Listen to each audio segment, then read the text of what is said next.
नमस्कार दोस्तों, आप सभी का text book super coaching platform पर स्वागत है। मेरा नाम है प्रद्युमन त्रिपाठी और आज आप सभी के बीच फिर से एक बार पॉलिटिकल थिंकर्स एक्सप्रेस रिवीजन को जो है मैं लेकर आ चुका हूं।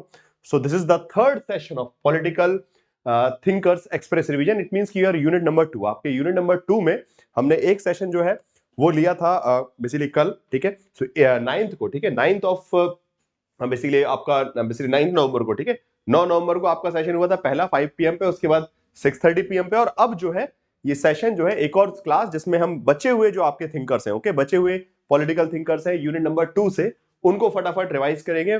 सो आप सभी का स्वागत है आज के इस क्रैश कोर्स क्लास में। सो डे नंबर 5 है आपके क्रैश कोर्स का एंड अकॉर्डिंगली शेड्यूल आप सभी के पास पहुंच भी गया है। मैंने आप ऑलरेडी आपके साथ एक शेयर किया है पीडीएफ, ठीक है, जिसमें हर क्रैश कोर्स, ये जो आपका फ्री क्रैश कोर्स चल रहा है सुपर 30 फ्री क्रैश कोर्स, उसका पूरा स्टडी प्लान वहां पे अवेलेबल है, ठीक है। तो उसको अकॉर्डिंगली फॉलो करते रहिए।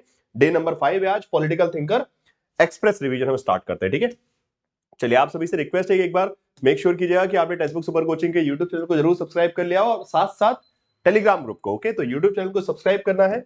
क्लासेस की टाइमिंग याद रखिए, फ्री क्लास कब कब होती है। आज 5 पीएम पे, 6:30 पीएम पे कोई क्लास नहीं है, ठीक है, बस 5 बजे क्लास रहेगी। एंड बाकी टेलीग्राम ग्रुप को भी ज्वाइन कर लीजिएगा, ठीक है। टेलीग्राम ग्रुप जो है आपका text book super coaching platform में जो भी आपको फैसिलिटीज मिली है वो सब जो है टेलीग्राम ग्रुप पे आपको मिलते जाती है, ठीक है। चलिए, ओके, सो स्टार्ट करते हैं। पहले जो थिंकर्स हमारे बचे, मैरी वोllstonecraft के बारे में बात करेंगे। Let women share their right and she will emulate the virtue of man for she must grow more perfect when emancipated, okay. So Mary वोllstonecraft ने बोला कि महिलाओं को उनके अधिकार दीजिए, उनके उनके उनके साथ उनके अधिकार शेयर कीजिए। जो अधिकार पुरुषों के पास है वैसे ही अधिकार महिलाओं को दीजिए। महिलाओं का ही विकास होगा और वो बेहतर बनेगी समाज में, ओके, और उनका कंट्रीब्यूशन बहुत ज्यादा बेहतर रहेगा। मैरी वोllstonecraft का आइडिया। चलिए, एक सवाल देता हूं मैं आप सभी को। क्वेश्चन ये है कि which among the following book of Mary वोllstonecraft was aimed at middle class and encourage the rejection of lower class superstition, okay. So इसमें से किस किताब में जो है मैरी वोllstonecraft ने जो है encourage the rejection, basically middle class को एनकरेज किया और लोअर क्लास सुपरस्टिशन को डिस्करेज किया है। बहुत अच्छा सवाल है। सो मारिया और the wrongs of the women, thoughts on the education of daughter, a vindication of rights of man and vindication of rights of women, okay. So इसमें से सही उत्तर क्या होगा आप लोगों को बताना है। कमेंट बॉक्स में आप लोग बता सकते हैं। आंसर जो है पोल नहीं रहेगा आपके पास, कमेंट बॉक्स में ही आंसर कर दीजिए, ठीक है, जो भी लग रहा हो आपको। सो इनमें से किस पुस्तक में उन्होंने जो लोअर क्लास का सुपरस्टिशन है, जो निम्न वर्ग के लोगों का जो लाइक इसलिए उनके मन में जो उल्टे सीधे विचार है, जो सुपरस्टिशन है, अंधविश्वास है, उसको खारिज करते हुए मध्यम वर्ग को एनकरेज किया है कि अपनी बेटियों को पढ़ाइए। Thoughts on the education of daughter, okay. किताब का नाम है thoughts on the education of daughter, कि बेटियों को पढ़ाना चाहिए। ये उन्होंने मध्यम वर्ग से बोला कि बच्चों को पढ़ाओ, बच्चियों को पढ़ाओ। ये गरीब वर्ग का सोच है या फिर लोअर क्लास के लोगों की सोच है कि बच्चे को नहीं पढ़ाना चाहिए, ठीक है। सो करेक्ट आंसर यहां पे दिया आएगा, ठीक है। चलिए, तो इसी प्रकार से हर बार आपको मैरी वोllstonecraft से book related question, concept related question आते ही रहेंगे। अभी मैंने जो वीडियो डाला था बेसिकली आपका कल ही, जिसमें मोस्ट इंपॉर्टेंट थिंकर्स मैंने बताए हैं आपको, पॉलिटिकल थिंकर, उसमें मैरी वोllstonecraft का नाम भी मैंने डाला है। वो हर बार आपको क्वेश्चन देखने को मिलेगा ही मिलेगा, ठीक है। So thoughts on education of daughter, okay. Then Mary Maria fiction, जो कि उनको एक नॉवेल थी, vindication of rights of man, जहां पे उन्होंने democratic political system, republican political system का सपोर्ट किया और किसका विरोध किया है, monarchy, aristocracy, nepotism, okay. So भाई भतीजावाद या फिर बोल सकते हैं अभिजात वर्ग का शासन, राजशाही, इस प्रकार की राजनीतिक व्यवस्था का विरोध करते हुए एक तर्क आधारित, okay, liberal theory, liberal political thought, okay, liberal political thought दिया है। और उसके बाद जो उनकी नेक्स्ट किताब आती है, again one of the greatest work, vindication of rights of women, okay, vindication of rights of women 1792, okay, जिसमें उन्होंने विमेन पर्सपेक्टिव के महिलाओं को अधिकार देने की वकालत की है कि महिलाओं को अधिकार मिलने चाहिए, उससे महिलाओं का विकास और हर प्रकार से पर्सपेक्टिव को उन्होंने एजुकेशन पर्सपेक्टिव बहुत सारे एस्पेक्ट जो है यहाँ पे प्रेजेंट किए, ओके। उसके बाद उनकी किताब आती है जो कि एक अपने आप में इनकम्प्लीट वर्क है, Maria the wrongs of the women. ये भी क्वेश्चन एग्जाम में आया गया है कि मैरी वोllstonecraft का भी कौन सी पुस्तक जो है अधूरी थी, अधूरी पुस्तक कौन सी। तो ये वाली जो उनकी पुस्तक है वो अधूरी थी, पब्लिश्ड पोस्टुमेसली, मतलब इसलिए उनके मरने के बाद जो है ये, अगेन ये भी क्या है, नॉवेल, ठीक है, इसमें ये भी नॉवेल है जहां पे उन्होंने एक फीमेल कैरेक्टर लिया है, ठीक है, जैसे कि मारिया में था, fine, okay, sorry Mary, sorry किस, हाँ सॉरी इसमें था, मैरी अफेक्शन में था, ठीक है। चलिए, तो ये कुछ किताबें याद रखिएगा। चलिए, अगला टॉपिक है आपका जेएस मिल। जेएस मिल से क्वेश्चन है कि आपको जेएस मिल की किताबों को कालक्रम में जमाना है। On liberty, principal of political economy, subjection of women, consideration on the representative government. Okay, ये 4 किताबें हैं जेएस मिल की, इनको आपको कालक्रम में जमाना है कि सबसे पहले कौन सी किताब आई, फिर कौन सी, फिर कौन सी, फिर अकॉर्डिंगली सीक्वेंस में। Okay, so subjection of women तो सबसे आखिरी में आएगी, सीधी बात है, ठीक है। सब्जेक्शन ऑफ वुमेन को हम डालेंगे सबसे आखिरी में, तो आपके पास बचते हैं ऑप्शन ए और बी, ठीक है। अब इसके अलावा है कंसिडरेशन ऑफ रिप्रेजेंटेटिव गवर्नमेंट, ये उससे पहले है। ऑन लिबर्टी बीच में आएगा। Principle of political economy start कीजिए, ठीक है। So principle of political economy हो गया, फिर ऑन लिबर्टी हो गया, फिर consideration of representative government, and फिर आखिरी में आता subjection of women. So correct answer इसका जो होगा B would be the correct answer. Okay, इस क्वेश्चन का जो करेक्ट आंसर है वो बी होना चाहिए, ठीक है। चलिए, तो इसी प्रकार से जेएस मिल को आप जानते हैं, again very important thinker, and इनसे भी सवाल जो है आते रहते हैं, कथन आधारित उनके फेमर कॉन्सेप्ट के बारे में। इस तरीके के मेजर क्वेश्चंस जो है हमने देखने को मिले हैं, या फिर बुक्स से रिलेटेड क्वेश्चन भी, कि कौन से आइडियाज उन्होंने political perspective, specially democratic ideas. Okay, because JS Mill जो है उनके लोकतांत्रिक विचारों के लिए, उनके अधिकार, लिबर्टी से रिलेटेड जो कॉन्सेप्ट है उसके लिए काफी ज्यादा फेमस है। चलिए, तो एक बार थोड़ा फटाफट देख लेते हैं उनके बारे में कुछ इंपॉर्टेंट चीजें जो आपको एग्जाम के लिए याद रखनी है। पहली बात तो किताबों के बारे में, so principle of political economy, on liberty, consideration of representative government, सबसे आखिरी में सब्जेक्शन ऑफ वुमेन। ओके, चलिए, अब इसके अलावा अगर हम एग्जाम में अगर बात करें मोस्ट एक्सपेक्टेड टॉपिक क्या हो सकते हैं जेएस मिल से, सो फेमस कोट्स, लिबर्टी को लेकर उनके जो फेमस कोट्स हैं ये एग्जाम में डेफिनेटली आ सकते हैं, ठीक है।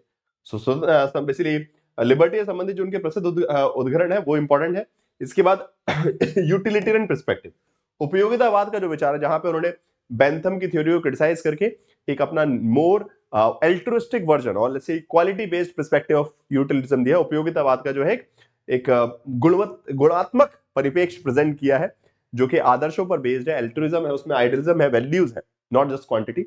सो कॉम्बिनेशन उन्होंने यूटिलिज्म को रिफॉर्म किया, साथ साथ theory of representative government, which is very important. Okay, it means कि डेमोक्रेटिक गवर्नमेंट, एक लोकतांत्रिक सरकार कैसी हो, क्या क्या उसके फीचर्स हो, कैसे वो वर्क करे डेमोक्रेसी, ये सब जो है इंपॉर्टेंट, मोस्ट इंपॉर्टेंट एस्पेक्ट जो बोल सकते हैं हम जेएस मिल से बेसिकली आपको ध्यान रखने पड़ेंगे, ठीक है।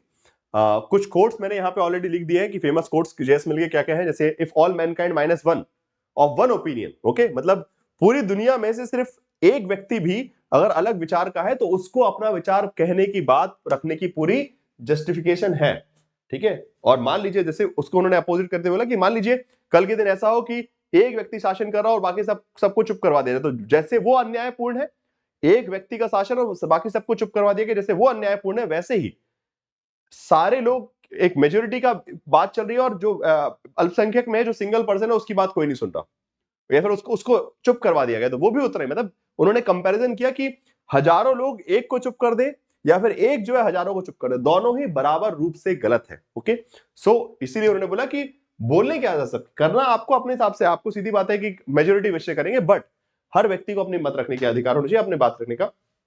Freedom is the first and strongest want of human nature. Okay, स्वतंत्रता जो है मानव स्वभाव का सबसे पहला और प्रबल इच्छा है, याद रखिएगा, स्टेटमेंट है उनका। The only part of the conduct for which one of this amendable to the society, okay, is that concern with the others. It means कि harm principle जिसको हम बोलते हैं, तो उन्होंने बोला कि सिर्फ एक चीज के मामले में जो है व्यक्ति के एक्शन को, किसी व्यक्ति के द्वारा की गई एक्टिविटी को अमेंड नहीं किया जा सकता, रोका जा सकता, मतलब आपकी जो इच्छा है उसके विपरीत जा सकता है, वो कब, जब आपका एक्शन किसी और के ऊपर इंप्लीमेंट कर रहा है, others. Okay, so this is again very famous concept, the self regarding and other regarding action. Okay, so ये कथन भी जो है जेएस मिल का, जहां पे उन्होंने बोला कि इंसान के आचरण को सिर्फ एकमात्र हिस्से को आप क्या कर सकते हैं, आप उसको बदल सकते हैं, संशोधित कर सकते हैं, वो भी तब जब वो खुद उससे नहीं किसी और से संबंधित है, इस मामले में। इसके अलावा बाकी मामलों में व्यक्ति सर्वशक्तिशाली है, over himself, over body. Okay, उसके अलावा बाकी सभी मामलों में व्यक्ति जो है अपने ऊपर, अपने शरीर के ऊपर, खुद के ऊपर, मतलब जिसको बोलते हैं सेल्फ रिगार्डिंग। ओके, सो ये वाला जो कथन है, over himself, over his own body and mind, the individual is sovereign, this statement is representing self regarding, ठीक है, सेल्फ रिगार्डिंग एक्शंस को रिप्रेजेंट कर रहा है, जहां पे जेएस मिल बोलते हैं कि व्यक्ति सर्वशक्तिमान है अपने शरीर, अपने मन के ऊपर, तो ये सेल्फ रिगार्डिंग हो गया, और ऊपर वाला जो स्टेटमेंट है वो अदर रिगार्डिंग हो गया, ठीक है। नाउ स्टेटमेंट है कि mankind are greater gainer by suffering each other to live और as seems good to the themselves, ठीक है, चलिए हो गया, इतना खास नहीं है। The only freedom which deserve the name is that of pursuing your own good in your own way, so long as we do not attempt to deprive other of theirs. Okay, so बस again वही self regarding, other regarding वाला perspective, और ये जो JS मिल perspective दे रहे हैं, ये सब जो है कहीं ना कहीं उनके नेगेटिव ओरिएंटेशन को, जहां पे एक लिबर्टी को उन्होंने not as a positive effort for the human development नहीं देखा है। ओके, स्वतंत्रता से मानव विकास हो रहा है, राज्य उसको समर्थन कर रहा है, ऐसी कोई बात नहीं। सिर्फ लिबर्टी जहां पे स्टेट को minimum power and individual as unrestrained liberty. Okay, so that वो फीचर देखने को मिलता है। और इसीलिए बारकर ने कहा कि he was a profit of empty liberty. Okay, एक खोखली स्वतंत्रता के समर्थक है जेएस मिल, ये बारकर ने कहा है। ठीक है, चलिए अच्छा, एक चीज और, आप आगे बढ़ने से पहले अभी जेएस मिल के बारे में कुछ और भी पढ़ेंगे, बट उससे पहले आप सभी के लिए इंफॉर्मेशन ये है कि अभी स्पेशल ऑफर चल रहा है। आप सभी को पता है महोत्सव सेल चल रही है, बेसिकली दीपावली सेल स्पेशली चल रही है। सो इस कूपन कोड का यूज करके आप अपना सब्सक्रिप्शन ले सकते हैं, टेक्स्टबुक सुपर कोचिंग प्लेटफॉर्म पर जुड़ सकते हैं 2806 रुपए में आपको दिसंबर वाले एग्जामिनेशन के लिए। ओके, जो दिसंबर वाला एग्जाम आ रहा है उसके लिए पेपर 1 की सारी क्लासेस, पेपर 2 की सारी classes, JRF booster classes, complete class का एक्सेस, नोट्स, ठीक है, मॉक टेस्ट, ये सारी facilities. Okay, all the facilities single. ठीक है, तो ये इससे कम प्राइस पे आपको अभी कुछ नहीं मिल सकता। ठीक है, आपका एग्जाम बहुत नजदीक है और आपको बहुत टू द पॉइंट प्रिपरेशन करनी है। सो ये सबसे अच्छा ऑफर है आपके पास, इसमें सब्सक्रिप्शन ले लीजिए। और जो लोग लॉन्ग टर्म सब्सक्रिप्शन लेना चाहते हैं वो भी ले सकते हैं, मतलब जो जून वाले एग्जाम की तैयारी कर रहे हैं वो भी अभी इस सेल पीरियड में सब्सक्रिप्शन अपना ले लीजिए, जो कि आपको फायदा करेगा। ठीक है, नाउ आगे बढ़ने से पहले आप सभी को पता है कि जेआरएफ बूस्टर क्रैश कोर्स अभी आपका चल ही रहा है ऑलरेडी। ठीक है, जो कि हमने 10 अक्टूबर से स्टार्ट किया था, तो जेआरएफ बूस्टर भी चल रहा है, इसका ही फायदा आपको मिल सकता है। And very important thing regarding the free classes that we are conducting, the YT super 30 free classes, it means कि the crash course and JRF booster crash course. Okay, तो अक्सर जो है ये सवाल आते रहता है कि सर मतलब बेसिकली हम तो क्रैश कोर्स जो है यूट्यूब पे ले लेते हैं, हम पेड कोर्स में नहीं जाएंगे, तो उसमें थोड़ा अंतर है। ठीक है, सीधी बात है, जो स्ट्रक्चरिंग है बूस्टर कोर्स की वो थोड़ी सी और यूनिक है, स्पेशली एग्जाम ओरिएंटेड ज्यादा है। बट वाईटी वाला जो बूस्टर जो क्लास अभी आप देख रहे हैं, इसमें सिर्फ मैं मोस्ट इंपॉर्टेंट टॉपिक और कुछ इंपॉर्टेंट क्वेश्चंस में आपको करवा सकता हूँ। पीडीएफ यहाँ पे आपको नहीं मिल पाएगी। ठीक है, पीवाईक्यू लिमिटेड रहेंगे प्रैक्टिस में, उसके अलावा टेस्ट सीरीज वगैरह भी यहाँ पे अवेलेबल नहीं हो सकती। बट अगर आप टेक्स्ट बुक सुपर कोचिंग पर बूस्टर कोर्स को ज्वाइन करते हैं तो ये सारी फैसिलिटीज आपको मिल जाएंगी। ठीक है, सो this is the one of the important USP of booster courses of the text book super coaching platform. बाकी यूट्यूब पे तो आपको हम लोग क्लास दे रहे हैं, बट अगर आपको लगता है कि हाँ हमारे पढ़ाने के तरीके से आप खुश हैं, अच्छा लगता है पढ़ना, तो फिर बेटर ये होगा कि आप पढ़े भी, नोट्स भी वहीं लें, वहीं प्रैक्टिस भी करें, सब कुछ वहां पे आप कर सकते हैं। ठीक है, चलिए आगे बढ़ते हैं। सो जेएस मिल का self regarding and other regarding action. Okay, so स्व संबंधी और बेसिकली अन्य संबंधी। ओके, स्वयं से संबंधित आत्म संबंधी कार्रवाई, अन्य संबंधी कार्रवाई जो है, ठीक है, इसको उन्होंने डिवाइड किया है। अच्छे से आप लोग जानते हैं कि उन्होंने बोला है कि भाई अपने मामले में जब भी कोई चीज खुद को इफेक्ट कर रही है तो उस मामले में व्यक्ति कुछ भी कर सकता है, बट दूसरों के मामले में उस क्षेत्र में उसकी लिबर्टी जो है कंडीशनल है। यहां पे आपकी स्वतंत्रता जो है अदर रिगार्डिंग एक्शन में कंडीशनल है, मतलब अगर आपकी एक्शन से किसी दूसरे को नुकसान पहुंच रहा है, then government can prevent you, government can take away your freedom of action. Okay, आपकी जो लिबर्टी है, एक्ट करने की जो लिबर्टी है, कार्रवाई करने की जो स्वतंत्रता है, उसको सरकार कॉम्प्रोमाइज कर सकती है अगर आप किसी दूसरे को नुकसान पहुंचा रहे हैं। ठीक है, दैट्स ऑल। बारकर का स्टेटमेंट भी याद रखिएगा, profit of empty liberty Barker ने बोला है। ठीक है, चलिए इसके अलावा हाँ, जो डेमोक्रेटिक कॉन्सेप्ट जो मैंने बताया आपको रिप्रेजेंटेटिव गवर्नमेंट की, ठीक है, रिप्रेजेंट डेमोक्रेसी बोलिए या फिर रिप्रेजेंटेटिव गवर्नमेंट। ओके, ये जो विचार है जो कि मैंने बताया था कि इंपॉर्टेंट है। सो इसमें बस ये 3-4 कॉन्सेप्ट है उनके। एक तो वेटेड वोटिंग। वेटेड वोटिंग मतलब उन्होंने बोला कि जो व्यक्ति जितना शिक्षित है उस व्यक्ति के वोट की उतनी ज्यादा अहमियत होनी चाहिए सरकार के चुने जाने में। ठीक है, ये तो सभी को बराबर नहीं, पॉलिटिकल इक्वलिटी वाली बात नहीं है उनकी कि हर व्यक्ति एक व्यक्ति के से the value of one every vote is going to be equal, it is not suggested by JS Mill. Okay, JS Mill ने बोला कि प्रत्येक वोट की एक कीमत नहीं, सबका अलग अलग वैल्यू है। ये पर्सपेक्टिव जेएस मिल लेके चलते हैं। और उन्होंने बोला कि वेटेज वोटिंग, कि जो जितना ज्यादा शिक्षित है उनके वोट की वैल्यू उतनी ज्यादा है। सीधी बात है, वो चाहते थे कि जो जो लोग चुन के आए वो ज्यादा क्वालिटी वाले पर्सन हो। और वो क्वालिटी वाले पर्सन कैसे होंगे, जब ज्यादा से ज्यादा शिक्षित लोग जो है, जो ज्यादा शिक्षित लोग हैं उनका डिसीजन लेने में, ओके, कि कौन हमारा लीडर बनेगा और वो डिसीजन लेने में बड़ा रोल कौन प्ले करे, आम जनता से ज्यादा जो शिक्षित लोग हैं। तो ये उनका मानना था, इसलिए वोटेड वोटिंग की बात की। सिमिलरली उन्होंने प्लूरल वोटिंग की बात भी की। ठीक है, प्लूरल वोटिंग क्या है, इसमें उन्होंने बोला कि अगर एक व्यक्ति की संपत्ति देश में अलग अलग कोने पे है तो उन सभी जगहों पे मतदान में उसके पास वोट डालने का अधिकार होना चाहिए। ठीक है, मतलब एक व्यक्ति एक से ज्यादा जगह से वोट डाल सके अगर उसकी संपत्ति दूसरी जगह, बिकॉज जहां संपत्ति वहां टैक्स दे रहे हैं। Okay, you are a tax payer, अब जब you are a tax payer so you should also be a decision maker of the about the government policy. तो अगर आप कहीं पे टैक्स पेयर है, आपकी प्रॉपर्टी है, तो वहां पे जो भी सरकार निर्णय लेगी इट मींस कि it is going to affect you. If you have a property holding in any part, for example मेरी प्रॉपर्टी मध्य प्रदेश में, मेरी प्रॉपर्टी यूपी में है और मेरी प्रॉपर्टी गुजरात में, सो अब वहां की सरकार को चुनने में मेरा निर्णय आना चाहिए ना, बिकॉज वहां पे सरकार कोई भी निर्णय लेगी उसका असर मेरी संपत्ति पर पड़ सकता है। So I should be one of the person to identify कि कौन सी गवर्नमेंट मुझे चाहिए नहीं चाहिए। सो यही उन्होंने पर्सपेक्टिव दिया प्लूरल वोटिंग का मतलब क्या है, ठीक है, सॉरी। सो बहुवचन मतदान के कॉन्सेप्ट देते हैं। उसके अलावा he supported proportional representation instead of majoritarian system. Okay, so first pass the post system की जगह अनुपातिक प्रतिशत का समर्थन करते हैं।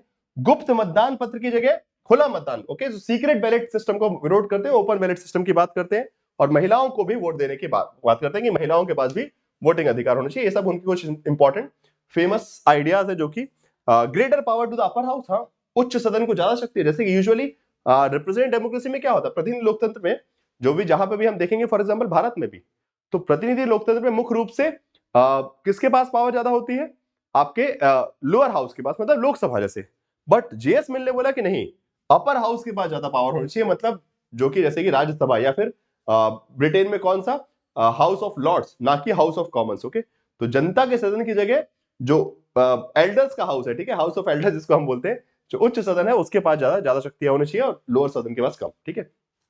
तो इस प्रकार के आइडियाज और इन्हीं प्रकार के विचारों के चलते ये जो डेमोक्रेसी को लेकर उनका जो डर था, ठीक है, डेमोक्रेसी से बहुत ज्यादा वो बहुत प्रोटेक्शन करना चाह रहे थे डेमोक्रेसी का, इसी के चलते उनको क्या बोला गया है, एक रिलक्टेंट डेमोक्रेट। ओके, एक रिलक्टेंट डेमोक्रेट के नाम के बोला गया किसने, सीएल वाइपर ने, ठीक है। तो ये सब याद रखिएगा, फाइन।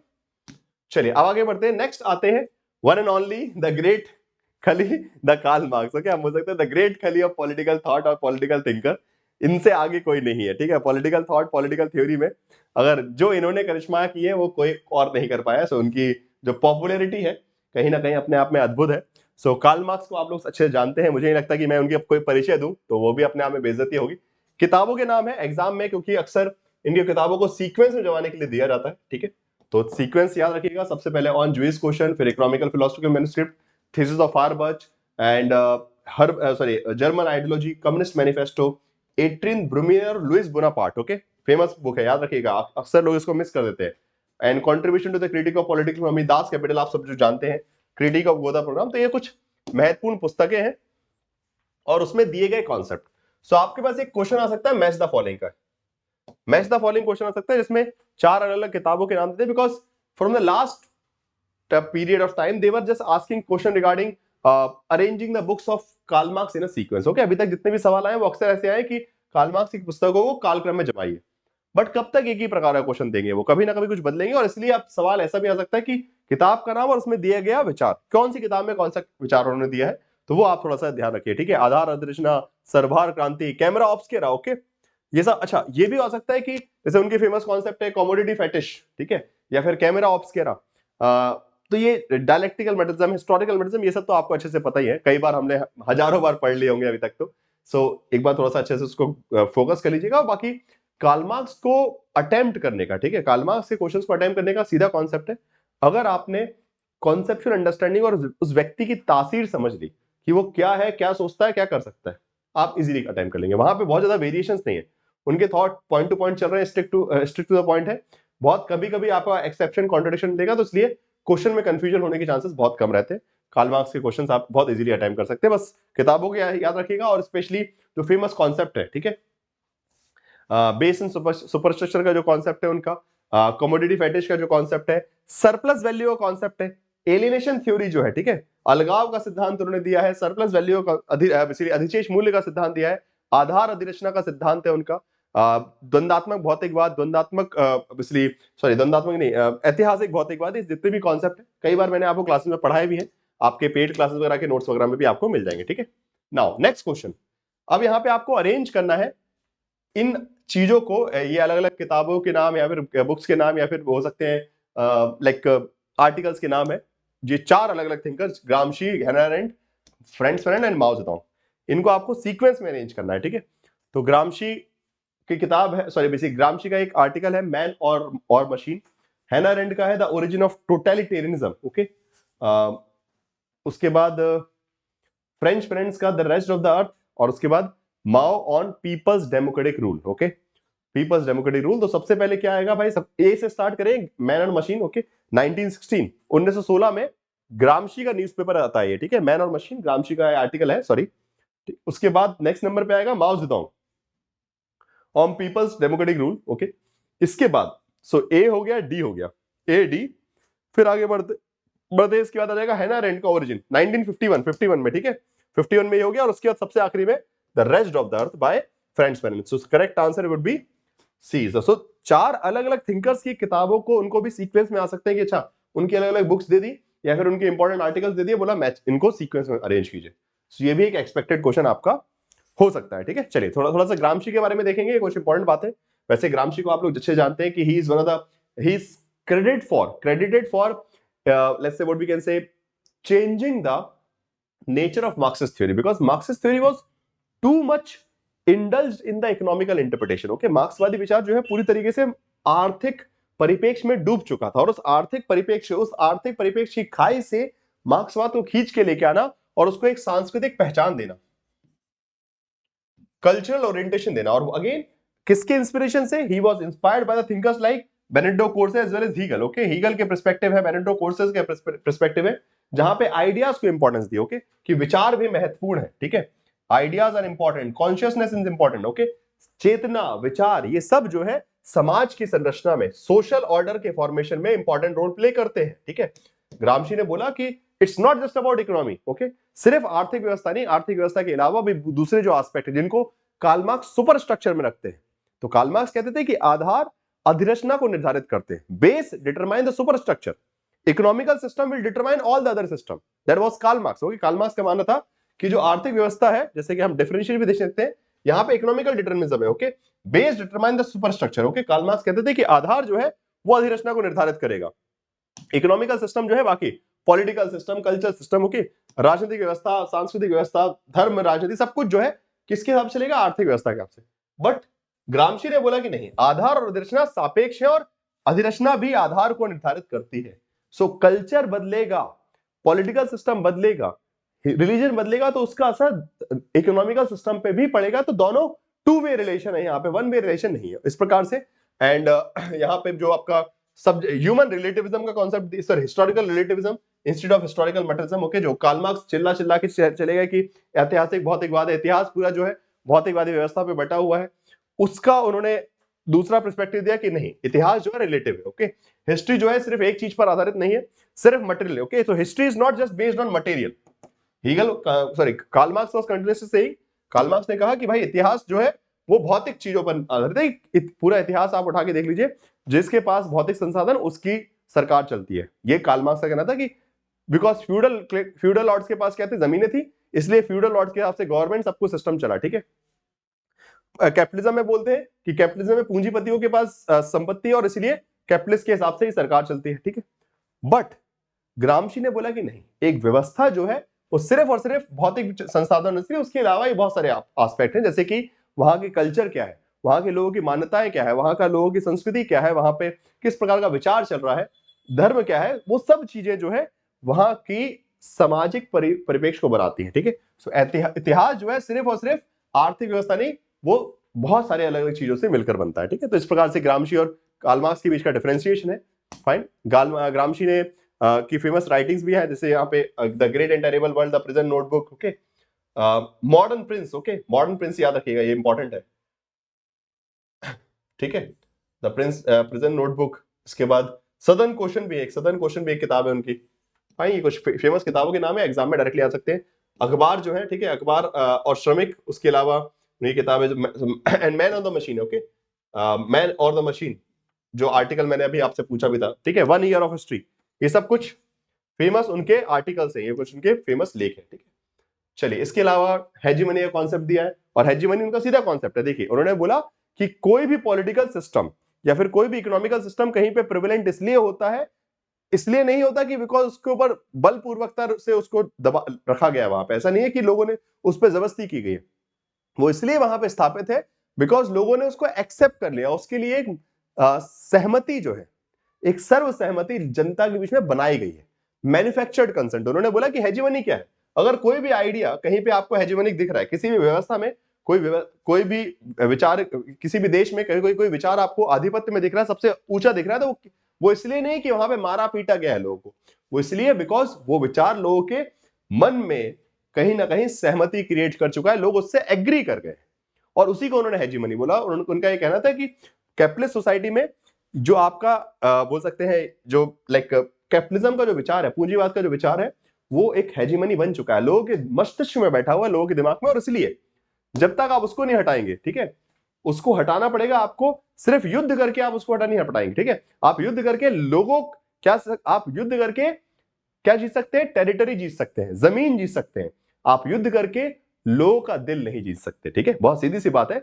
आप युद्ध करेंगे, आप लोगों को कब्जे में रख सकते हैं अपने, बट अगर उनका विचार बदलना है, उनको अपना प्यारा बनाना है, उनसे बेहतर रिश्ता बनाना है, तो फिर आपको उनका दिल जीतना पड़ेगा। और सीधी बात, यही बात ग्रामशी ने कही कि वॉर ऑफ मूवमेंट नहीं चाहिए हमको, ओके, वॉर ऑफ मूवमेंट नहीं, वॉर ऑफ पोजिशन चाहिए। जगह बनाइए, ठीक है, जगह कहां बनाइए, विचार में, ठीक है, नागरिक समाज के अंदर। सो ही वाज बेसिकली सेइंग कि जिस भी विचार को किसी भी जगह का नागरिक विचार, जो नागरिक समाज है, ठीक है, सिविल सोसाइटी जिस भी चीज को एक्सेप्ट कर ले, वही हेजीमनी बन जाता है। उन्होंने बोला कि जिस भी चीज के लिए कंसेंट मैन्युफैक्चर हो जाए नागरिक समाज के बीच में, ओके, एक सहमति, आम सहमति निर्मित हो जाए किसके बीच में, नागरिक समाज में, तो वही विचार जो है एक प्रभुत्व का विचार बन जाता है, और उसको हटाने के लिए आपको एक वॉर ऑफ पोजिशन करना पड़ेगा नागरिक समाज के अंदर ही, जनता के बीच में, सिविल सोसाइटी के बीच में ही जो है उस विचार की कमियों बतानी पड़ेंगी और अपने विचार को बेहतर बताना पड़ेगा, ठीक है। और ये काम कौन करेगा, ऑर्गेनिक इंटेलेक्चुअल करेंगे। उन्होंने बोला कि ये जगह बनाने का काम करेंगे ऑर्गेनिक इंटेलेक्चुअल, जो लगातार लोगों को बताएं कैसे, ठीक है, स्कूल, कॉलेज, गिरजाघर, जहां पे भी हो सके, ठीक है, जहां पे भी सदन है, कहीं बात हो रही, कहीं भी, हर जगह अलग जगह जाके पूंजीवादी कमियां बताना और समाजवाद की अच्छाइयां बताना, ओके। और यही इंटेलेक्चुअल जो है वो बेसिकली एक प्रकार से वर्किंग क्लास के इंटरेस्ट में काम करेंगे, और आपको बेसिकली क्या बोल सकते हैं, एक काउंटर हेजेमनी, ओके, एक काउंटर हेजेमनी क्रिएट करने का काम जो है मौलिक बुद्धिजीवी करेंगे। ये ग्रामशी का आइडिया था, ठीक है। चलिए नाउ एक और क्वेश्चन माओ जेडोंग के ऊपर, चलिए ठीक है, फटाफट आंसर दीजिए। क्वेश्चन है कि consider the following statement regarding Mao's views, okay, Mao के विचारों के संबंध में इन कथनों को पढ़िए। So Mao has profound faith in the wisdom of masses. Mao stated that it is not necessary that it is in any society that there should be only one ideology or one state. Mao sought to carry the violent revolution for a short duration.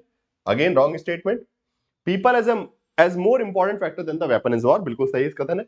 So Mao has profound faith in the wisdom of the masses. And Mao stated that it is not necessary that society that there should be only one ideology and one state. बिल्कुल सही बात है, ये भी उनका 100 flower policy का statement है, ठीक है। तो 100 flower policy, so first is correct, second is correct and fourth, first second and fourth answer would B, third वाला गलत है, ठीक है, बस तीसरा कथन गलत है। Because according to Mao the revolution should be long, okay, it should be permanent, the violence should be permanent, okay, the road to socialism will be perpetuated with violence said by Mao, okay, Mao ने क्या बोला कि समाजवाद का जो रास्ता है उसमें निरंतर हिंसा होते रहेगी, बिकॉज आपको लोगों को कंट्रोल में रखना है और उसके लिए हिंसा का उपयोग करना जरूरी है, ठीक है। चलिए करेक्ट आंसर बी होगा। माओ जेडोंग को आप लोग अच्छे जानते हैं, फेमस कॉन्सेप्ट्स एक बार देख लेते हैं जरा उनके। सो किताबों के नाम है ऑन कॉन्ट्रडिक्शन, गुरिल्ला वॉरफेयर उनकी किताब है, then on permanent practice and contradiction, on war, on democracy very famous, okay, ये बहुत फेमस किताब है, ठीक है, on democracy where he presented the concept of new democracy, sorry on new democracy, नए लोकतंत्र की बात उन्होंने की है, इसको हम देखेंगे। Then coalition government not very famous, the people's democratic rule, ठीक है। चलिए तो कुछ महत्वपूर्ण किताबें। मेजर चेंजेस, सबसे इंपॉर्टेंट आता है कि माओ ने ऐसा क्या नया किया जो कि मार्क्स ने नहीं किया था। तो पहली बात, मार्क्स जो है या फिर लेनिन, मार्क्स या फिर लेनिन जो है वर्किंग क्लास को, श्रमिक वर्ग को अपना क्रांति का नेतृत्व करने की बात करते हैं कि वर्किंग क्लास की क्रांति है, वर्किंग क्लास, श्रमिक वर्ग की क्रांति। बट माओ ने बोला नहीं, इट इज अ लीडरशिप, किसको दी, उन्होंने बोला कि the leadership of the communist revolution will be in the hands of peasant class, okay. Mao ने बोला कि जो क्रांति है इसका नेतृत्व कौन करेगा, बिकॉज वहां की समाज को समझते हुए उन्होंने बोला कि बिकॉज कृषि प्रधान समाज था वो, ठीक है, चीन जो है कृषि प्रधान समाज था, उसको समझते हुए माओ ने बोला कि यहाँ पे लीडरशिप कौन करेगा, peasant class, okay, because agriculture society है। और उसके बाद उन्होंने गुरिल्ला वॉरफेयर का आइडिया दिया, ठीक है, ये इन्होंने ही विचार निकाला कि जो सोशलिस्ट रिवॉल्यूशन है वो गुरिल्ला वॉरफेयर की तरह होना चाहिए, ठीक है, एक तरफ अगर हम बात करें मार्क्स ने तो इस प्रकार का कोई विचार नहीं दिया। मार्क्स ने सीधा बोला कि ठीक है सोशलिस्ट रिवॉल्यूशन, लोग क्रांति करेंगे, जब सर के ऊपर पानी चले जाएगा, लोगों के पास खाने को कुछ नहीं होगा तो वो पूंजीपति को खा जाएंगे, ठीक है, क्रांति हो जाएगी, बदलाव हो जाएगा, ठीक है। ये कार्ल मार्क्स का कहना था। बट माओ ने बोला कि नहीं, क्रांति कैसे होगी, गोरिल्ला वॉरफेयर टैक्टिक से होगी, ठीक है। छुप कर वार करने वाला जो प्रक्रिया है, गोरिल्ला युद्ध के बारे में आप लोग जानते हैं, हमारे देश में बहुत सारे लीडर्स ने गोरिल्ला वॉरफेयर किया है, भले वो महाराणा प्रताप हो, भले वो शिवाजी हो, कितने सारे लीडर्स ने जो है गोरिल्ला वॉरफेयर किया है, ठीक है। इसके बाद marks in his thought suggested that socialist state will temporary, okay, तो मार्क्स के हिसाब से समाजवादी राज्य टेम्परेरी था और आखिरी में वो खत्म हो जाएगा स्टेटलेस क्लासलेस सोसाइटी। मार्क्स का मानना था कि राज्यविहीन वर्गविहीन समाज बनेगा। बट माओ ने कहा कि नहीं, ये जो राज्य है परमानेंट रहेगा। उन्होंने परमानेंट रेवोल्यूशन की बात की कि ये जो सरवार वर्ग की तानाशाही है वो लगातार निरंतर चलते रहेगी, ठीक है, और साथ साथ सरवार वर्ग की तानाशाही को लोगों की लोकतांत्रिक तानाशाही का नाम दे दिया उन्होंने। सो कार्ल मार्क्स जहां पे डिक्टेटरशिप ऑफ द प्लोरिटेट सेक्शन बोलते थे, ठीक है, कि सरवार वर्ग की क्रांति, उसका उन्होंने नाम बदल के बोला कि नहीं, ये सरवार वर्ग नहीं, ये लोगों की क्रांति, बिकॉज ही वाज सेइंग कि my revolution is by all the people of China, okay, मेरा क्रांति जो है सबकी है, totally off the masses, okay. और पूंजीपति वर्ग को भी साथ में लेने की बात की है कि बिकॉज जो माओ की क्रांति थी वो पूंजीपति समाज की नहीं, वो किसके खिलाफ थी, मुख्य रूप से वो थी इंपीरियल पावर, साम्राज्यवादी शक्तियां और साथ साथ सामंतवाद। तो वो सामंतवाद साम्राज्यवाद के लड़ रहे थे और इसीलिए उन्होंने बोला कि मैं तो दूसरे बुर्जुआ को भी ले लूंगा। तो ये इनका जो डिक्टेटरशिप ऑफ सोशल, जो न्यू डेमोक्रेसी का कॉन्सेप्ट है, वो बोलते हैं कि इस क्रांति में पीजेंट भी आएंगे, किसान भी जुड़ेंगे, शूद्र बुर्जुआ भी आएंगे, पैटी बुर्जुआ मतलब मिडिल क्लास मध्यम वर्ग के लोग भी आएंगे, सरवार वर्ग भी आएंगे, श्रमिक तो आएंगे, श्रमिक क्योंकि कम थे वहां पे, ठीक है। चाइना में पता है उस समय इंडस्ट्री नहीं थी, तो श्रमिकों की क्रांति कर ही नहीं सकते, जहां जब इंडस्ट्री नहीं है तो वर्कर नहीं है, और वर्कर नहीं है तो वर्कर की क्रांति कैसे करोगे। तो इसलिए माओ जेडोंग ने बोला कि नहीं, पीजेंट जो है, जो किसान है, वो 70% किसान है वहां पे, तो किसान जो है मेजरली क्रांति करेंगे और बाकी वर्ग जो है उसका समर्थन करेंगे। इवन नेशनल बुर्जुआ, जो राष्ट्र के, जो चाइना के खुद पूंजीपति हैं, वो भी उसमें उस क्रांति में इंक्लूड होने की बात की। तो यहाँ पे माओ जो है कार्ल मार्क्स के विचार के जस्ट अपोजिट जा रहे हैं। एक तरफ कार्ल मार्क्स का विचार क्या था कि पूंजीपतिवाद को खत्म करना है, दूसरी तरफ माओ जेडोंग ने पूंजीपतियों को ही अपने साथ में ले लिया, किसके खिलाफ, सामंतवाद के खिलाफ या फिर फ्यूडलिज्म के खिलाफ, ओके। तो ये स्पेशल आइडियाज हैं माओ जेडोंग के। देन जिसको हम न्यू डेमोक्रेसी के नाम से जानते हैं। ऐसे एक हैना अरेंड का क्वेश्चन है यहाँ पे कि हैना अरेंड ने पावर को कैसे कैसे रिप्रेजेंट किया, जैसे power and politics belongs to civil society and power is natural phenomena, no, power is associated with the state, नहीं, power emerges when people comes together, okay. So A और जो डी स्टेटमेंट है, ठीक है, they will be correct, okay, कि सत्ता जो है, हैना अरेंड का मानना है कि सत्ता जो है प्राकृतिक नहीं है, it is social phenomena, okay. ये क्या है, एक सामाजिक फिनोमिना है, समाज के अंदर होता है, ओके, बिना समाज की सत्ता नहीं बन सकती, ओके। और शक्ति राज्य से जुड़ी है, नहीं, शक्ति जो है जनता से, it's a people's concept, okay. हैना अरेंड साफ साफ बोलते हैं कि सत्ता जो है जनता का सिद्धांत है, ठीक है। Hello, yes, fine. सो हैना अरेंड के बारे में कुछ इंपॉर्टेंट चीजें, स्पेशली एक तो किताबें याद रखिएगा, सारी इंपॉर्टेंट बुक्स आपको याद रखनी पड़ेगी, हैना अरेंड की फेमस बुक्स क्या क्या है, ठीक है, ओके। एंड इसके अलावा हैना अरेंड का क्या क्या याद कर सकते हैं, एक्शन थ्योरी तो सब लोग अच्छे जानते हैं, जहां पे उन्होंने एक्शन को, फिजिकल एक्शन को 3 पार्ट में डिवाइड किया, labour, work and action, okay.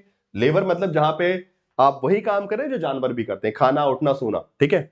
Work मतलब जहां पे आप इकोनॉमिकल एक्टिविटी कर रहे हैं, मतलब जब इंसान आर्थिक क्रिया करता है, खाना पैसा कमाता है, सीधी बात है, ओके। और तीसरा है एक्शन, जिसमें आप पॉलिटिकल एक्टिविटी करते हैं, जून पॉलिटिकल, ओके, ह्यूमैनिटी एज जून पॉलिटिकल, मतलब जहां पे इंसान जो है राजनीतिक गतिविधि करता है, ओके। तो हैना अरेंड का कहना है कि ये सबसे इंपॉर्टेंट है, ये सबसे इंपॉर्टेंट एक्टिविटी है।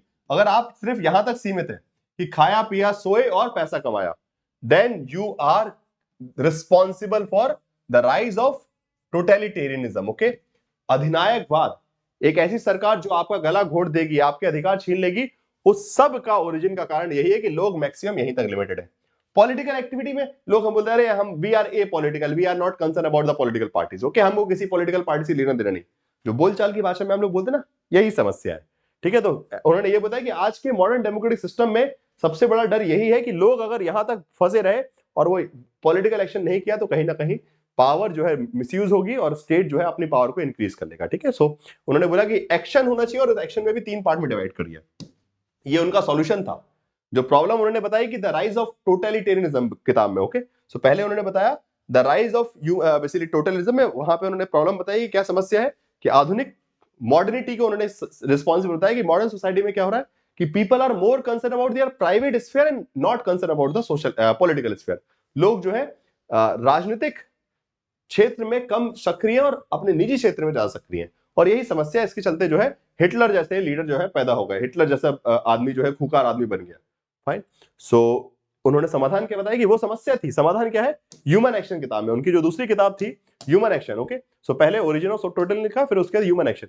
यहां पे उन्होंने बताया, theory the, theory of action, जहां समझाया कि इंसान की जो एक्टिविटी अगर पॉलिटिकल एक्टिविटी स्टार्ट कर देंगे तो ये समस्याएं नहीं आएंगी। ठीक है, फिर आते हैं आपके फ्रेंच फैनन, वेरी फेमस कौन थिंकर, और इस बार तो इनके शानदार शानदार क्वेश्चन भी आए हैं एग्जाम में। किताबों के नाम है black skin white mask, a dying colonialism. ठीक है, ये सब कुछ फेमस बुक्स है उनकी, dying colonialism, black skin white mask, then the rest of the earth. Okay, the rest of the earth, इस पे भी क्वेश्चन जो है आया था कि इसका प्रीफेस किसने लिखा है। इसका प्रीफेस जो है जीन पॉल सार्त्रे ने लिखा है। ठीक है, टुवर्ड्स द अफ्रीकन रिवॉल्यूशन, जो कि बाद में लिखी गई जब उनके डेथ के बाद।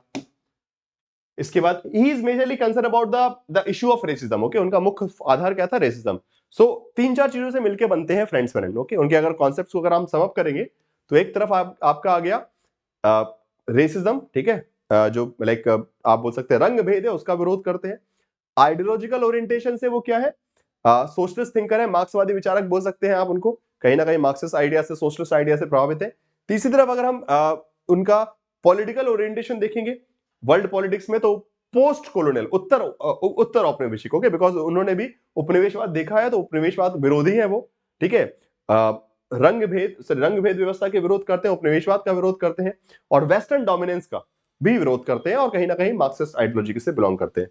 तो इतना पर्सपेक्टिव भी अगर आपको पता है तो you can easily attempt the questions और let's say conceptual question. Okay, decolonisation को उन्होंने एक वायलेंट प्रोसेस के रूप में देखा है कि डीकोलोनाइजेशन जो है हिंसक होना चाहिए। ओके, उन्होंने बोला कि उपनिवेशवाद दो स्तर पे होता है। एक तो आप अपने जगह से, अपनी टेरिटरी को खाली करवाते हैं, कि उन लोगों को भगाते हैं जो आपके जमीन पर शासन कर रहे हैं, तो अपनी जमीन को फ्री करवाना है, और साथ साथ अपने दिमाग को भी खाली करना है। बिकॉज जब कोई बाहर का व्यक्ति आके आपके घर में रहता है तो वो आपको कमजोर बनाता है और खुद को मजबूत बनाता है। ठीक है, आपको चूसता है और खुद का भला करता है। ओके, आपको इंफीरियर और खुद को सुपीरियर, जैसा कि कोलोनिज्म में हुआ, and it creates a trauma within you. Okay, so जो बाहर के जब उपनिवेशवाद हुआ, सो उन्होंने बोला कि उपनिवेशवाद ने एक ट्रॉमा लोगों के अंदर क्रिएट कर दिया, एक डर।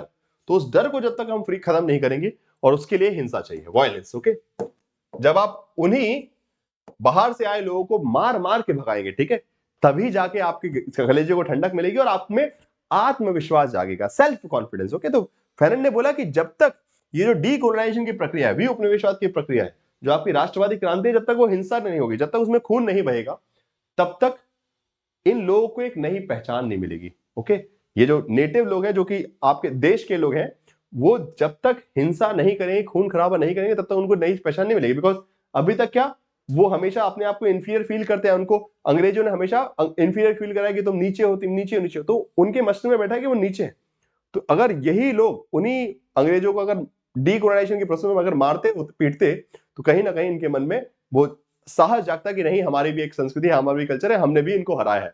So that was friends friend idea, friends friend का इस प्रकार से मानना था। ठीक है, कि उनका ये पर्सपेक्टिव था कि जो हिंसक क्रांति जो है बहुत आवश्यक है। अगेन जैसा कि मैंने बताया ना कि वो किससे इंस्पायर्ड है, कार्ल मार्क्स से। तो रिवॉल्यूशन की बात कर रहे हैं, एंड वो भी हिंसक। ओके, नाउ लास्ट में आपके आते हैं everyone's favourite, the John Rawls, the famous John Rawls. Theory of justice को आप सभी अच्छे से जानते हैं। स्पेशली थ्योरी ऑफ जस्टिस में उनके मेजर प्रिंसिपल है original principle, veil of ignorance, difference principle, lexical order, maximum principle. Okay, ये सारे प्रमुख सिद्धांत उन्होंने दिए हैं। मूल स्थिति, अज्ञानता का पर्दा, भेद सिद्धांत, ये सब जो है फेमस कॉन्सेप्ट है। इसके अलावा जस्टिस एज फेयरनेस, जहां पे एक आर्टिकल है उनका। उसके बाद जस्टिस एज फेयरनेस का रीस्टेटमेंट, ये उनकी बेसिकली क्या है, एक किताब है जो कि थ्योरी ऑफ जस्टिस का ही एक रीस्टेटमेंट है। देन पॉलिटिकल लिबरलिज्म, जहां पे उन्होंने overlapping consensus, public reason, different idea, communitarian critique का रिस्पांस किया था स्पेशली। ओके, तो जब थ्योरी ऑफ जस्टिस, ठीक है, जो थ्योरी ऑफ जस्टिस उन्होंने दी, उसका विरोध, ठीक है, न्याय के सिद्धांत जब जेएस मिल ने दी, सॉरी जॉन रॉल्स ने दिए, तो उसका विरोध किया माइकल वॉल्जर, माइकल सैंडलर जैसे विचारकों ने। ठीक है, तो उस विरोध के विपक्ष में जाते हुए, ठीक है, उसके रिस्पॉन्स करते हुए जॉन रॉल्स ने कुछ विचार दिए, और वहीं पे उनका ओवरलैपिंग सहमति, सार्वजनिक कारण का कॉन्सेप्ट आता है, और साथ साथ लॉज ऑफ पीपल भी किताब उसी वक्त लिखी गई, जहां पे उन्होंने जो कॉस्मोपॉलिटन, थॉमस पॉगे, चार्ल्स बेज जैसे विचारकों ने जब बेसिकली जॉन रॉल्स के विचारों का विरोध किया, बोला कि जो जस्टिस का कॉन्सेप्ट जॉन रॉल्स ने बताया वो सिर्फ राज्य तक सीमित है और वैश्विक न्याय की बात कौन करेगा। तब वहां पे उन्होंने लॉज ऑफ द पीपल करके किताब लिखी, ठीक है। तो यहाँ पे बेसिकली जो क्रिटिक था, जो कि ग्लोबल जस्टिस के कॉन्सेप्ट से निकल के आता है, उस क्रिटिक का रिप्लाई करते हुए उन्होंने कॉन्सेप्ट दिया। और specially 5 types of political regimes, ये बहुत फेमस कॉन्सेप्ट है, एग्जाम में याद रखिएगा कि ये 5 टाइप्स ऑफ पॉलिटिकल रिजीम्स क्या है और किस किताब में दी गई है, एग्जाम में आ सकता है, ठीक है। या फिर क्वेश्चन ये भी आ सकता है कि इनमें से कौन सा एक टाइप ऑफ रिजीम नहीं है according to John Rawls, okay. So ये क्वेश्चन एग्जाम में बन सकता है, ठीक है। वेल ऑफ इग्नोरेंस है, प्रिंसिपल ऑफ जस्टिस, चलिए ठीक है, फाइन, ओके। सो दोस्तों इसी के साथ आपका जो ये जो एक्सप्रेस रिवीजन सीरीज थी, ओके, एक एक्सप्रेस के वे में मैंने फटाफट जो है पूरा आपका रिवीजन करवा दिया है पॉलिटिकल थॉट का, यूनिट नंबर 2 का। और अब इस पॉलिटिकल थॉट, इसी यूनिट का जो है आपका टेस्ट भी होगा, ठीक है। इसका टेस्ट हम रख रहे हैं 11th को, 11th मतलब कल, ठीक है। तो कल टेस्ट कितने बजे है? आपका टेस्ट होगा जो है वो 6:30 PM पे, ठीक है, 6:30 बजे, क्योंकि कल यूट्यूब पे क्लास नहीं हो पाएगी, ठीक है। तो 6:30 बजे हम सीधे जो टेस्ट है, मतलब आपका जो टेस्ट होने वाला है वो 6:30 बजे यूट्यूब पे नहीं, कहां, टेक्स्टबुक ऐप पर होगा। लिंक जो है टेलीग्राम ग्रुप पे आ जाएगी, ठीक है। सो जो अभी तक हमने 3 दिनों से, मतलब 3 क्लासेस हमने ली किसकी, यूनिट नंबर 2 पॉलिटिकल थिंकर्स की एक्सप्रेस रिवीजन किया। अब आप सभी की जिम्मेदारी है कि इस एक्सप्रेस रिवीजन के साथ एक्सप्रेस टेस्ट में ही पहुंच जाएगा। 6:30 बजे टेस्ट रहेगा, कहां पे, टेक्स्टबुक ऐप के ऊपर। लिंक जो है, फ्री क्लासेस सबके लिए, आप सब लोग आइएगा। यूट्यूब पे, टेलीग्राम ग्रुप पे आपको मिल जाएगी, ठीक है। और बाकी सब्सक्रिप्शन वगैरह भी ले लीजिए आप लोग फटाफट, ये आखिरी ऑफर चल रहा है, ठीक है। ओके दोस्तों, सो मिलते हैं आप सभी को वापस 6:30 बजे, मतलब 11 तारीख को जो क्लास होगी आपकी, मतलब कल की क्लास कितने बजे होगी, 6:30 बजे होगी। कल 5 बजे क्लास नहीं है, कल 6:30 PM पे क्लास होगी। और उसके बाद फिर आप लोग दीपावली कीजिएगा, 12 तारीख को कोई क्लास नहीं लूंगा मैं, ठीक है। Okay, thank you so much for watching the session. Please do like the session, like जरूर कर दीजिएगा, शेयर कीजिएगा और अपने दोस्तों तक भी इसको पहुंचाइएगा, ठीक है। Thank you so much.